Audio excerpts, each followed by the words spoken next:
My understanding is on this program yesterday, there was a lot of calls and IMs as to Bernie Sanders supporters, of which I count myself as one, who were upset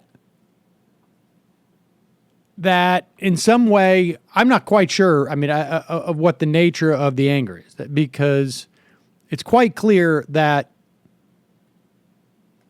none of this is particularly hurting Bernie Sanders. I guess if I was in attendance at an event that I thought Bernie Sanders was going to speak at and he didn't end up speaking because of the protest, I guess I'd be annoyed or pissed off. But at the end of the day, that's not really what this is about, right? Bernie Sanders can go on a speaking tour at any time. He can go on a book tour. I'm sure he could write a book.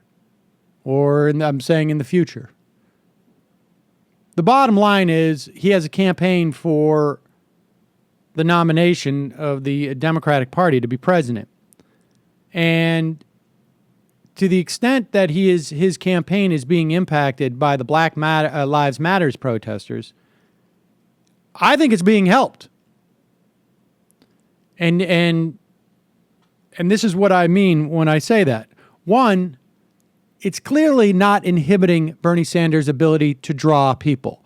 25,000 in Portland, 27,000 in LA. That's a lot of people. Nearly a half year out from when people are going to start voting anywhere.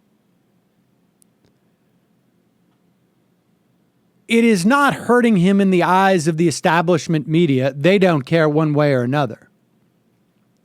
What it is forcing him to do is to broaden his message and find a way to appeal to a massively important constituency if you want to be the Democratic nominee. That's just the bottom line, folks. If Bernie Sanders is going to win this, if he's going to become the Democratic nominee, he is only going to do so if he gets large support from the minority community. That's the bottom line. And you can argue that he has bona fides in terms of civil rights, and I would argue that he does. But it is still clear that large swaths of the progressive movement do not get the message. And I'll lay it out one more time as I understand it. That is,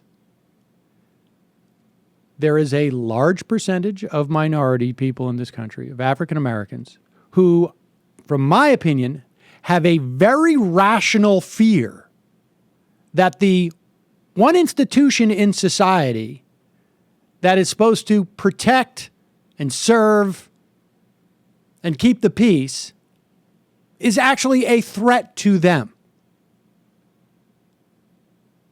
That they don't have the same option that a white person does in terms of calling the police to help them out. They don't have the opportunity to have an interaction with the police without feeling threatened in some fashion. And that is a very rational response. Sometime back we had on this program, was it Will Potter, who wrote the book about environmentalists being targeted by the FBI, environmental activists. And I remember feeling this was outrageous, that story. Outrageous. Well, now imagine if he had come on and said, hey, we've had 25 unarmed environmentalists being shot by the police over the past year. Now imagine that you didn't have the option to not be an environmental activist, that you weren't engaging in any behavior, you were just alive. It's a very rational response, and it's a very real response. And this movement is asking for very specific proposals on how to deal with this, what they perceive to be, and I think in a, just editorializing, I think in a very rational, as a very rational response, an emergency in their community. And Bernie Sanders is certainly moving towards them because he understands the political realities of this. So this is not hurting, and I would argue probably the merits of it. So this is not hurting Bernie Sanders. In fact, I would argue the opposite. It's going to help Bernie Sanders. This is going to help provide him an entree into a community whose votes he needs if he wants to be the presidential nominee. And, I don't think any of this is over, and nor should I think it should be.